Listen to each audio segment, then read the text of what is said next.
Hi, I'm Ernie Loya, and I'm the Community Outreach Liaison for Downtown Faith. You know, I was asked to talk about giving generously, and my first thought was, why? You know, I haven't given away thousands of dollars or donated buildings to organizations or charity, but the more I thought about it, the more I realized that generous giving is actually unconditional giving.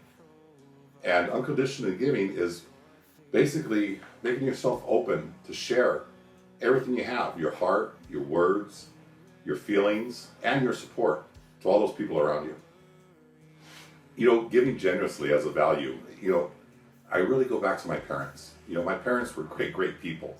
And they lived a simple life, and they were surrounded by lots of family, a lot of friends. And when you're in that type of environment, there's nothing but love and caring for each other. And that love and that caring, that's actually made me the person that I am today. And then you top that off with meeting my beautiful wife that shares the same values and the same commitments that I do. It's just a blessed life. When I'm asked about what it's like to give generously downtown, you have to realize that downtown's actually gone through a couple changes in the last few years. But the one thing that stayed constant is the fact that there's a lot of homeless and there's a lot of small business owners. So what can we do? How can we help? Well, the first thing as far as the homeless is you need to educate yourself. You need to find out what you can really do to help. I'm not going to say that any kind of help is bad, but there's definitely more effective methods that we could use in helping. And we got to take advantage of that, and those are the methods we got to practice. As far as the small businesses, well, those are actually the backbone of our community. Those are our neighbors. So the bookstores, the record shops, the clothing stores, we need to give them the support. To get started generously giving, it really goes down to living the golden rule. Do unto others as you would have them do unto you.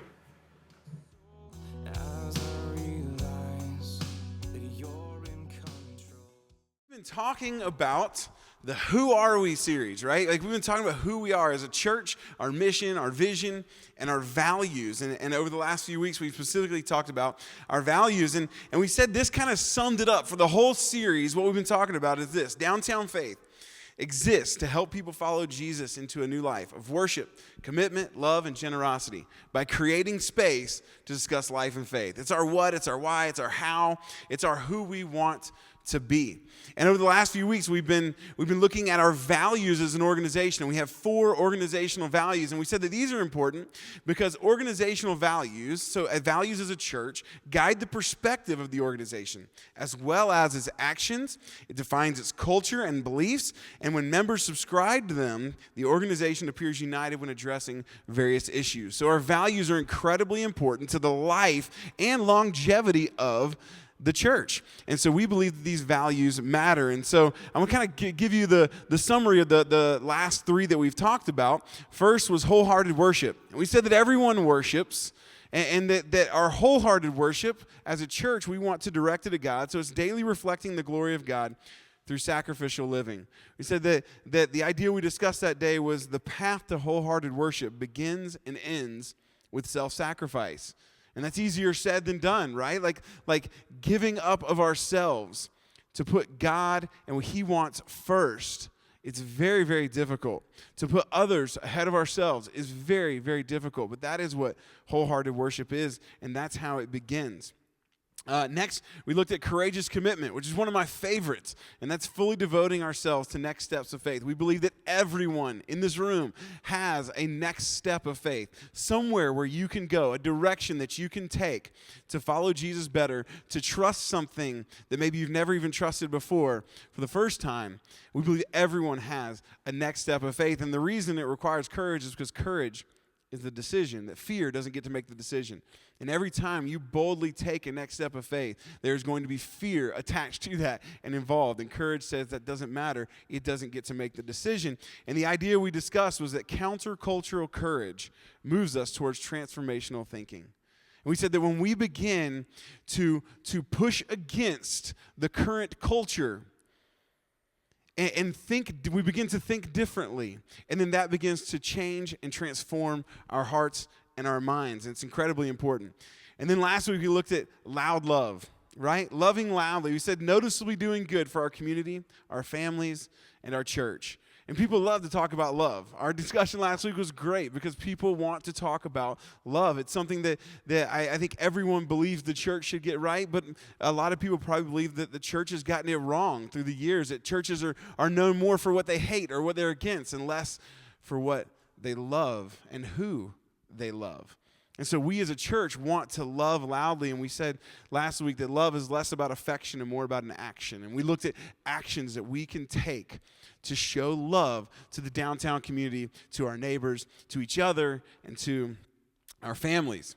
And so this week we're going to discuss our fourth and final value, which is generous giving, or give generously. And this is openly donating our resources for the glory of God and the good of others. Now, a lot of times when we think about giving generously, and Ern mentioned this on the video, we think that this has to do with amounts of money that we can shift from our bank account to someone else's bank account, right? Or from our pocket to someone else's pocket. That's how we view generosity. And today I want to look at it that generosity is so much more than that. When we say resources, time is a resource that each and every one of us have. Maybe money is a resource that we have. And our talents, our the things that we treasure, the things we hold on to, all of these things can be used for the glory of God and the good of others. And generosity is not about the amount of money that you have or the amount that you're willing to give away. It's truly a spiritual heart issue. There's rich people that are generous and rich people that are greedy. There's poor people that are generous and there's poor people that are greedy. Because generosity and greed have nothing to do with the amount of money you have. It has everything to do with your heart. And we all know that to be true. And I'm willing to bet that we would all want to be a little more generous, right? And a lot of times when we think, well, I can be more generous, we think if I had more money, I would be more generous. Right? Like, isn't that how we think? Like, trust me too, right? Oh, if I had more money, I could be more generous. But again, generosity is not about the amount that you have. It is a heart issue. So we're going to really look at what true generosity is so that we can better use our resources for the glory of God and the good of others. So we're going to look at a story in the Bible. So this guy by the name of Paul, he was a church starter. He was a missionary, some people would call him. He traveled around and he started different churches. And he started a church in Corinth. And Corinth was like this thriving city. And so the church was a thriving church as far as the resources that it had. And so at one point, Paul comes through Corinth and he challenges them to give to the church that was in Jerusalem. So this is not near in that day and age. I mean, obviously now we could probably travel there pretty quickly, but it wasn't necessarily near each other. This church in Corinth wouldn't know this church in Jerusalem, but Paul said, hey, they have need. They have great need at the church in Jerusalem, and you guys are thriving. And he challenged them to give generously. And so they committed that they were going to give. And so then he left and he wrote a letter back to them saying, hey, I'm going to send somebody to come and pick up the gift for the church at Jerusalem that you promised. And he kind of says this. He's like, hey, don't let me down. All right, I've been bragging on how generous you guys are. Please have it ready and don't let me down. It's like such a real, like, human person-to-person conversation there as he writes that letter, like, hey, I've been bragging on you, don't let me down, right? You ever have someone like that? You're like, hey, I've been bragging on how cool you are. Please don't let me down in this situation, right? So that's what Paul was saying to them. And what's so interesting is we see that this generosity is connected, these two churches that don't know each other. And it kind of made me think as this morning when immediately on my news feed popped up that there were Christians in Egypt that were bombed this morning. I don't know these Christians. I probably will never meet those churches. But they were attacked and they were bombed because it was, in Christian tradition, today is Palm Sunday. And so they were celebrating this Palm Sunday. And ISIS attacked 6 different churches. The last count was, I believe, just over 40 people dead and over 100 injured. And so as a connection, right, kind of like as I looked at this and I'm like, oh, well, Jerusalem and Corinth were attached, very similar. We're attached to Christian churches all over the world. It's not just this church. There's churches all over the world. So I want to take a little bit of time to just pray for them as fellow believers, as Christians, as a church that's meeting just like we are. But they had a very, very different day and a very tragic ending to their day together. So I want to take a little time to pray for them, and then we'll continue. God, sometimes we can take for granted the freedom and the lack of persecution that we as Christians face in this country. And God, it never is more real than when we see Christians in other countries being attacked simply for their belief, for their faith. And it's the same faith that I would hold, that many in this room would hold. And so, God, I want to pray for those churches as they possibly try and rebuild, as they try and stay encouraged, as they suffer this unimaginable loss. God, I pray through all of this that they would feel your love and your care, that they would feel that churches all around the world today love them and care for them. God, I pray that they would respond to these attacks in love, that they would follow Jesus in loving their enemies. And I know that something like this can at times breed hate in our hearts, and it makes us angry. God, I pray that we would respond in love, that we would take this alternate route, that we would not seek vengeance. God, we believe that you will take care of that, and that it's our responsibility to love. And I pray that for those churches. That is the hardest thing that I could pray for them for. And God, I just pray that you would grant them safety as they go through this week, and Easter being next week, God, that this would not be a continuation, but that they would be able to celebrate and mourn at the same time, God, next week. And God, I pray that you would strengthen our hearts and that we would be bold on behalf of our brothers and sisters in other countries who cannot be as bold. We pray this in your name. Amen. So, 2 Corinthians, Paul's writing to this church about what they promised to give to this other church, and he gives us some real clues on what true generosity is. I want to look at this. So he says, remember this. He'd already talked to them, hey, don't embarrass me. I want you to give what you said you're going to give. Remember this, a farmer who plants only a few seeds will get a small crop, but the one who plants generously will get a generous crop. You must each decide, so he's talking about these individuals, in your heart how much to give. And don't give reluctantly or in response to pressure, right? You ever given because you felt guilty to give, right? That's not how we want to give. Look at what he says. He says, for God loves a person who gives cheerfully. This is actually from a Jewish proverb. He's quoting a Jewish proverb. You can find it in your Bible. It's in Proverbs chapter 22. He says, and God will generously provide all you need. Then you will always have everything you need and plenty left over to share with others. Wouldn't that be great, right? Like we have all we need and we share with others our extra, our plenty. As the scriptures say, and here he's going to quote a psalm. They share freely, talking about the righteous, the they there is righteous people. They share freely and give generously to the poor. Their good deeds will be remembered forever. For God is the one who provides seed for the farmer and then bread to eat. In the same way, he will provide and increase your resources and then produce a great harvest of generosity in you. So we see this talk about generosity, and there's one key thing that I think we need to pull out of this and what he is telling them, this principle that I think is universal and timelessly true for us. And I want us to, this is what we're going to discuss today, and I think it's incredibly important. It's this right here. When we realize it's all a gift from a generous giver, we move from owners to managers. When we realize it's all a gift, our time, our health, our talents, our money, our home, our car, our fill in the blank. When we realize it's all a gift from a generous giver, we move from an owner to a manager. Well, it's not mine anymore. It's all God's. You see, there's a lot of Christians that are really good at giving 10% because they believe 10% of what they have is God's. Right? Maybe you've heard of that. Some people call it a tithe, right? And they sign up for church and they give this tithe and they give 10%, and it's like a bill monthly, and they give it because they believe, well, of everything I have, 10% is God's. I would say that's actually a misconception of that principle. It's all from God. It's all a gift from God. Whether you believe it or not, whether you're a follower of Jesus or not, we can see very clearly through what Paul is saying here is, hey, listen, guys, it's all a gift from God. It's called common grace. It's all just a gracious gift from a gracious giver. And when we realize that, when that clicks in our brain that everything I have is a gift from God, I move from an owner to a manager. God is the owner. I am the manager. And if the owner is generous, the manager better be generous as well, right?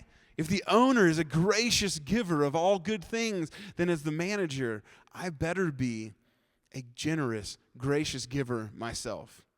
And I would want to be that when I realize that it's all a good gift from a gracious giver. So what is true generosity? If I'm going to be this generous manager, what is true generosity? Here we go. Track with me. First off, true generosity is not casual, it's consistent. True generosity is not casual, it's consistent. I love talking to people about generosity because one of the things is people will remember that time they felt generous. Right? They'll remember that time that someone in need reached out to them and they had it on them and they gave that to them, and they'll remember that time that they were generous, right? Like it was casual. At that time they were up late eating Doritos and drinking Mountain Dew, and the sick kids came on the TV and it really pulled at their heartstrings, and so they decided to give to that, and they'll feel generous. And there's those times where we can remember, oh yeah, I was generous in that time. But true generosity is consistent. It's all the time. This is a lifestyle. This is not a reaction to something. This is what I do all the time. In verse 6, he talks about a farmer who plants generously and then gets this generous harvest back. Farmers don't plant casually. If you know anything about agriculture, it's not like a farmer plants something and then he harvests it and then he waits until he has a need again to then plant again. No. It's consistent, right? And there's crop rotation and crop sharing, and there's all these things that are very consistent when it comes to farming. You've got to keep it going. And if you consistently plant generously, you get this generous harvest. You put the work in, you put it out there. It's not casual. Farming is not casual. It is consistent, so that you continue to reap the benefits of what you're giving, and you never know what's going to happen. True generosity is not casual. It's consistent. A generous person consistently gives generously. Next, true generosity is not compulsive, it's calculated. It's not compulsive, it's calculated. Again, it's not this thing where, oh, yeah, let me do that real quick. Oh yeah, let me tip a little extra over here, and you just feel this compelling. And Paul told them, he said, you must each decide in your heart how much to give. Don't give reluctantly or in response to pressure. Guilt-driven people aren't successful, right? If I'm giving out of guilt, I'm not successful. That's not true generosity. But if I'm giving cheerfully and in a calculated manner, my heart begins to be very, very generous. He said, each of you must decide in your own heart how much to give. It's one of the reasons why, and you'll hear this if you come to the next step thing this afternoon, we do not tell people, if you want to be a member of this church, you have to give 10% of your income. Because at that point, it becomes compulsive, right? It becomes this pressure. I have to give this amount, and it becomes like a bill. Here's what we tell people. We want you to give consistently, and we want you to give cheerfully. We want you to figure out what you, as a person, as a family, want to give, and we want you to do that cheerfully and consistently. Why? Because it's not truly generous. We're not living out that value if we're compelled, if we're told to do it, right? We're truly generous when it's not compulsive, but it's calculated and cheerful. And let me tell you this. Giving calculated means you have a plan. And so one of the things we want to do with this church is we want to coach people on how to operate a budget, right? On how to handle their money, where the money works for you rather than the other way around. That's something that we passionately want to do, because I believe that if people are going to give generously, they must know how to handle their finances. And maybe some of you in here are like, yep, I've never been very good at that. And we want to coach you. We want to help you. And we have things planned coming up that we are going to coach and help people with that, because we believe it is that important that this value is being able to be lived out by everyone at this church. And then cheerfully. Reminds me of a little girl. Her mom gave her $1.25 on her way to church. And her mom told her, she said, when it comes time for the offering in your class, I want you to give one of these and then keep one. So then after church, the mom meets with the daughter, and she's trying to teach her this lesson about generosity and giving. And she says, so which did you decide to give and which did you decide to keep. She said, well, Mommy, I was going to give the $1. But then the guy right before we were giving, he said to give cheerfully, so I gave the $quarter. And that's okay, right? She was still being generous. But sometimes that's a lot like how we are, right? How can I give cheerfully and sacrificially at the same time? Which leads us into our next one, which is true generosity is not sanctimonious, it's sacrificial. Sanctimonious means I give so I get the glory. Sacrificial means I give so God gets the glory. I give so that the math doesn't really work on paper, but somehow I'm trusting that God will provide. Have you ever met someone that gives sanctimoniously? Look at what I gave. And have you ever met someone who gives sacrificially? Look at what God provided. There's a difference there, right? The glory goes in a different direction. And so true generosity isn't sanctimonious, it's sacrificial. C.S. Lewis, he said, I do not believe one can settle on how much one ought to give. I am afraid the only safe rule is to give more than we can spare. When we give what we can spare, we get the glory. When we give more than we can spare, God gets the glory. And that's the difference in true generosity. And I hope that today we will look at these three things and you'll say to yourself, okay, where am I actually not as generous as I thought I was? Where can I improve in my generosity? These kind of things are very hard for me because especially in hard times financially or in unsure times financially, we tend to hold on to what we have just a little bit tighter. And generosity kind of goes away because we want to hold on to the thing. We want to take control. But true generosity says God is in control. And we believe that it's all a gift from a generous giver.